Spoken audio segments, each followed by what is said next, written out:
Welcome to Is Your World podcast. Introducing my good friend here, Mr. Rios. He's a teacher from the suburbs of Chicago. How you doing, Mr. Rios, today? Doing well, thank you. You want to introduce yourself just a little bit to the audience? Lifetime actually, Aurora resident. I've been teaching for the past 8 years. Love what I do. Awesome. What do you teach? So social studies, specifically bilingual students. Bilingual students. Awesome. A lot of kids from South America. More this year. A lot of people from Guatemala, Central America, and then Mexico's probably are the biggest. You teach in high school, correct? Yes. That's correct. How do you view your bilingual students versus the students that have been here all their life? So bilingual students, or students that are coming here for the first time in the last year or so, right? Let's say, or even within a year, most of the time, they just have a different, I would say, outlook, different work ethic, a lot more focused. Like saying, heads on a swivel. Okay. Always paying attention, seeing what's out there. Okay, so they're eager to learn, they're eager to strive. That's a good thing. So that's what you only teach, those type of students. Is that what it's yeah. So that's my trade there. Cool. How do you view those kids versus our kids with their surroundings, versus not necessarily in school but out of school? Do they bring that back to school? Example, the kids from here, they bring I want to say what they see in their surroundings, what they see on video, like videos, rap videos, the dress styles. How do you compare those kids with the bilingual kids? Are they eager to learn that side of the United States, Chicago, Atlanta area, or they're more concentrated in their education and eager to learn? So, we can't forget, kids are human, you know what I mean? That stuff looks cool. You know what I'm saying? You know what I mean? So it's like you see, right? It depends, right? Not every student's the same, but a lot of students that come, that's the first thing that they'll pull from the culture, right? It's the dress style, some of the language. They're trying to fit in. They don't want to stand out either. You know what I mean? Gotcha. They catch the vibe. But you also have students that are, very like headstrong, and they're like very focused on what they want in life, and so all that stuff doesn't matter, and what they're focused on is just the books, learning, extending. So they're on it. They want to be committed. They're on it. They come here to do something. They see the opportunity. You know what I mean? They see it, and they say, okay, this is my opportunity to make something, or to get more of what I had back home. You know what I mean? Unfortunately, a lot of places where people are coming from, they're not always the most ideal situations. So let me ask a question. What do you think about the situation we live in at this moment in time, with the kids being oblivious, being disengaged with reality, and in a lot of topics? Could be with respect, could be with self-motivated, could be with drugs, guns, and all that stuff. They think there's no consequences to that. What do you think about that? So in a teacher's point of view. Yeah, so I also look at it like, right, they're developing. When I was their age, put myself in their shoes, I wasn't thinking about all that stuff necessarily either. The reality of things. I thought I knew, what I needed to know, right? But I didn't know the whole thing. There's always that saying, right? And only if I knew then what I know now, right? Right. So I look at it from that perspective too. Like, they're still developing.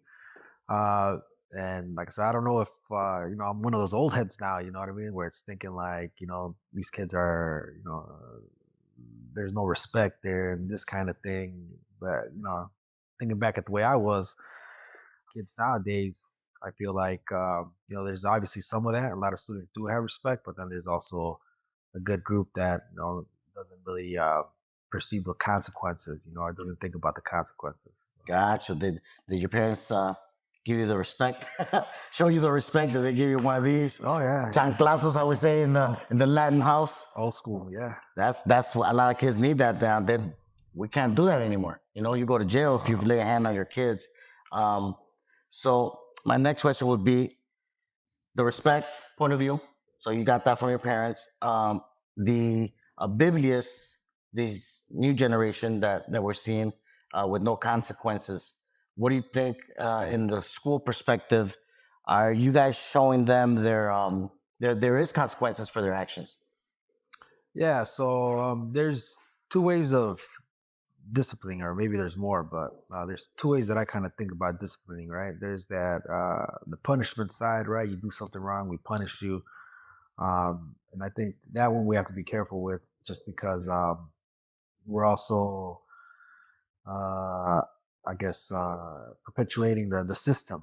You know what I mean? The trauma, everything that we see wrong with it. And I think a lot of the times, what these kids need is somebody to sit down and talk to them. You know what I mean? Establish a relationship. And a lot of these students, nobody's really, explain things to them, or or even showed any kind of love or interest, or seeing them as humans. So I think that part of it also, bringing humanity back into it, and knowing that these kids are intelligent. They might not be book smart, right? Like, that's what I always say, right?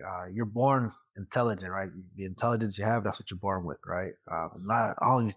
I see the intelligence even in babies. They don't know how to read or anything, but you see that they're intelligent. They're picking up on cues and everything.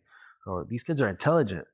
The other thing they haven't been able to do is to apply themselves to some things. Gotcha, So they haven't gotcha. been able to pick up a book and read. And, maybe somewhere along the line, maybe they didn't read to them when they were babies and stuff like that for different amount of reasons. They never grabbed that joy for learning or reading. You know what I mean? So, um, you Shit, know, nobody read to me, bro. Even when I grew up, I missed that. sometimes you need. This is the thing, right? Like, we're all intelligent. We just, how do we apply that intelligence? Yeah, that's what also I tell a lot of kids that I see, from here time to time. Um, I was never book smart, not even to this day. But everybody has a gift with their hands, with their singers or whatever, with wood, et cetera, et cetera. So I got to think of another question. Is there anything you would like to share with us that you've been holding back to say, or you think in your group of kids everything's perfect? In other words, in your classroom, from 1 to 10, how do you view all your kids and their surroundings? Are they perfect? Are they okay? Are they bad? How do you view them? Uh, I love it, man. They're great kids, man. But they're teenagers. Okay, Son desmadrosos, right? That's their nature sometimes. so that's good to know because you're the second teacher that said that in this podcast. That's great to know. So, what about the other kids out of the other classrooms? Do you guys still have in high school, like regular classrooms, and then there's a classroom just for bad kids? I forgot what The that BDs, is. That what it is? behavior disorders. No, I mean, honestly, I haven't seen that. No, No, actually, that's a good. I think shit. they got rid of that a while ago. It must have been the last year in high school because I think I was in one of those. No, I think I think we've come a long way, man. Like, when I used to be in school, also, things were done a lot differently. Teaching was a lot different. Teaching was, here's your notes. Well, I was in one of those rooms. I don't even know. I don't remember the name of it. Yeah. But I was one of those bad kids, so I was in that classroom. Uh, are they sugarcoating it now, or because you said there's really not one of those classrooms? Do Yeah. you think they're sugarcoating it now that so every school is perfect and the politics bullshit that we don't want to talk about here? Yes, just yet. No. Because there's always good kids and there's always bad kids. No, they're addressing it. You know what I mean? I think To who? so there's it depends, because a lot of times when what was happening was these kids with these behavior disorders, right? Like, they didn't know how to act, so to speak, or they were rebellious. There's usually something more behind that, right? It's not just like this kid doesn't know how to behave in the classroom. Let's all stick him in a room. It's like, okay, there's a learning disability there, or maybe there's a behavioral disorder or something. So they're addressing it from that perspective. So you establish what they call an individualized learning plan. Okay, let me ask you a question about that. Do you really honestly think whoever's establishing that learning program that they know what they're doing? Yeah, I mean, Yeah. you gotta Okay. go to Now school let me for ask you this. another thing. If you ask me, how the hell would I know all the students were laughing at what I was causing? So I was the class clown. it took me a long time to realize I tried to learn so hard that it went in one ear, went out the other. I did thousands of notes, and when I got to the point when my teacher asked me a question, I was blank. And instead of me feeling that I was being laughed at, that I was a joke, I decided to act out. So if it took me a shitload of years to figure that out, and then I asked a cousin of mine, and another friend of mine, you were a class clown too. Why did you? We kind of broke it down together. Yeah, man, I didn't want to be a class clown. I didn't want to act up. We were embarrassed of not knowing how to act when our friends were laughing at us. Something so simple, 2 plus 2, and everybody could answer. And when it came down to me, I did not know it was 4. I decided to act out. So if I'm the individual that does not know at that moment in time what's wrong, nobody's teaching me properly to comprehend and to answer a proper question. How the fuck is other adults gonna figure that shit out? I mean, that to me is called sugarcoating. Uh, I want to say this to everyone: the shit's not working. Let's break it down. Let's go back to simplicity, and let's really have. And I don't hate to use this though. Real conversations. I'm just one example, and if I am that kid telling the ones that are putting this together, uh, it'll be great if you show my story to whoever's putting that together and say we really don't know what's up. Uh, we really don't. And like you said, we're gonna discuss this presence. Just being present and being heard. It goes a long way. So I think instead of talking, assuming, how about we just sit back and listen? So, like, I'm gonna sit back and just listen to you at this moment in time. What would you have to say about that? So I think I had a similar situation Yeah. with you that you had, and so something that I've come across, right, and I've thought about recently is I think I have adult ADHD. You know what I Okay. mean? Like I think it's hard. Like I get sidetracked a lot. Especially now that I'm an adult. Like I don't know if I'm becoming more aware of it or not, or I don't know if I was able to manage it better back then, but I get sidetracked all the time. So um, I think with the students nowadays, we're trying to hit it early, right? Trying to Uh-huh. figure it out early. So for a Correct. student that does have ADHD, all right, let's build in some supports to make sure we keep this kid on track. Let's make we said the teachers are aware and that teachers are applying these supports. So like if I have a student that has that same situation, I know he needs constant reminders. So, if I see him kind of sidetracked, okay, that's something happening. I just little tap on the shoulder or a little reminder, get back to Uh-huh. work. And usually what I do is I'll have a conversation with them about it. Hey, I know you're struggling, staying focused and just being real with them, Yeah. If I call your attention, it's not that I'm getting you in trouble or anything like that. It's just that I'm trying to bring you back into focus. I Okay. like that. I like So that. usually when, we have that relationship, then, it works out well for everyone because, like he sees that you're understanding, or she sees that you're understanding her. And, it's a partnership at that point. Nice. I like how you said it. Um, they're interacting with you because you're actually listening, and you're being present. So we're gonna use those words, listen and being present. I think that's gonna work out in our favor for the youth, man. It's good. It's good to talk about that stuff. So our job here is just to think about different ways, different scenarios, different situations, how to start changing the uh, the momentum that we're losing our youth. We really are. I mean, what do you think? I think we really are. You know how you said earlier, I feel old saying that when my grandparents said I'm saying it out to my kids. Yeah, yeah. Shit. They were right. They were right. They were right. We're right. But I think You don't think they're gonna be this right? generation's taking it to another level, man. You don't think they're gonna be right when they get older? They're gonna be right when they get older. But man, when they get older, if the kids are dropping left and right now, when they get older, shit, there's going to be no more kids to be dropped.